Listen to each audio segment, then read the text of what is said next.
Sesal anggota Polri yang biarkan anak tetap bertinju meski ngeluh sakit. Petinju remaja asal Jombang FM 15 tahun tidak sadarkan diri saat bertanding di atas ring.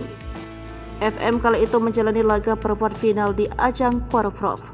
Ternyata 2 hari sebelum bertanding FM sudah mengeluh sakit kepala. Ayah FM Farhad Supriyanto mengatakan sangat terpukul akan kejadian tersebut. Menurut anggota polisi yang bertugas di Binmas Polsek Kelabang ini, FM adalah putra pertamanya. Supriyanto menjelaskan sebelumnya di babak penyisihan, Farhad berhasil mengalahkan atlet dari Madiun. Setelah bertanding, Farhad sempat mengeluh sakit di bagian kepala. 2 hari kemudian tanding lagi melawan petinju Blitar di mana FM tidak sadarkan diri di atas ring. FM sempat mendominasi jalannya pertandingan dari ronde 1, 2, dan 3. Sementara lawannya di sudut biru berupaya menangkis pukulan dari Farhad. Namun di akhir ronde, Farhad tampak mendapati pukulan secara bertubi-tubi. Ia sempat berdiri dengan tubuh terhuyung-huyung. Wasit lantas menghampiri Farhad untuk memastikan kondisi atlet tersebut yang tampak sepoyongan. Menurut laporan yang diterima Ketua KONI Jatim M. Nabil, FM mengalami pendarahan otak.